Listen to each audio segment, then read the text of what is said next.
যখন আমরা বিখ্যাত বিজ্ঞানীদের কথা ভাবি, যেমন Albert Einstein, Isaac Newton, Marie Curie, Nikola Tesla, তখন আমরা সাধারণত দেখি তাদের আবিষ্কার, গবেষণা আর সাফল্যের দিকটা।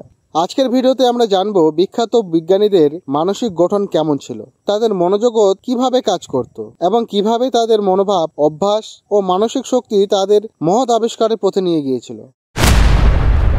কিউরিসিটি। বিখ্যাত সব বিজ্ঞানীদের মধ্যে একটা সাধারণ বিষয় ছিল অসীম কৌতূহল। তারা সবসময় জানতে চাইতেন কেন এবং কিভাবে। আলবার্ট আইনস্টাইন বলেছেন, I have no special talent, I am only specialty career. Einstein ছোটবেলায় খুব ধীর ছিলেন।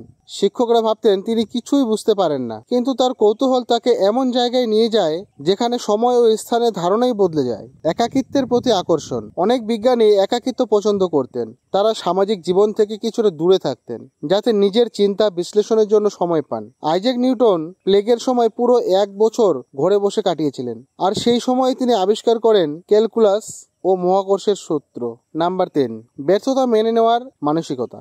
বিজ্ঞানীরা জানতেন ব্যর্থতা মানে শেষ কথা নয়, বরং এটি শিখার একটি মাধ্যম। টমাস এডিসন বলেছিলেন, I have not fail, I am just found 10,000 ways that would not work. এটাই ছিল বিজ্ঞানীদের এক অনন্য গুণ। তারা হতাশ হতেন না, বরং প্রতিটি ব্যর্থতাকে শিক্ষার সুযোগ হিসাবে দেখতেন। নাম্বার 4, গভীর মনোনিবেশ। মেরি কুরি দিনে 16 ঘন্টা কাজ করতেন। তার গবেষণাগারে তিনি একাই কাজ করতেন। নিজের জীবন বিপন্ন করে আবিষ্কার করেছিলেন রেডিয়াম ও পোলানিয়াম। নাম্বার 5, আত্মবিশ্বাস ও সন্দেহের দ্বন্দ্ব।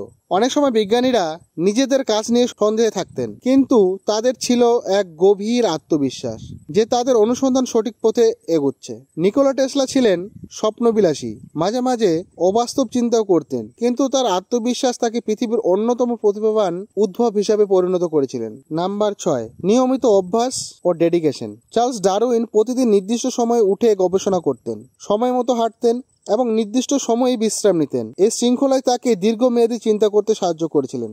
নাম্বার 7, দার্শনিক দৃষ্টিভঙ্গি। অনেক বিজ্ঞানী কেবল বিজ্ঞানী সীমাবদ্ধ ছিলেন না, তারা জীবনের গভীর অর্থ, ধর্ম, দর্শন নিয়েও ভাবতেন। এ থেকে বোঝা যাচ্ছে তাদের সাইকোলজি শুধুমাত্র তথ্যে নয়, চেতনাতেও ডুবেছিল।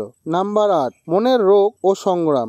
অনেক বিজ্ঞানী মানসিক রোগ ও বিষণ্ণতার মধ্যেও তাদের কাজ চালিয়ে যেতেন। বন্ধুরা, বিখ্যাত বিজ্ঞানীরা আমাদের দেখিয়েছেন যে জ্ঞান অর্জনের পথে কৌতূহল, একাগ্রতা, শৃঙ্খলা এবং আত্মবিশ্বাস সবচেয়ে বড় হাতিয়ার। তাদের সাইকোলজি ছিল অসাধারণ। একদিকে যেমন ছিল গভীর চিন্তা, তেমনি ছিল আবেগের প্রভাব। তারা স্বপ্ন দেখতেন, ব্যর্থ হতেন, আবার ঘুরে দাঁড়াতেন। এই ভিডিওটি যদি আপনার ভালো লেগে থাকে তাহলে লাইক দিন, শেয়ার করুন এমন আরো মনোমুগ্ধ ভিডিওর জন্য।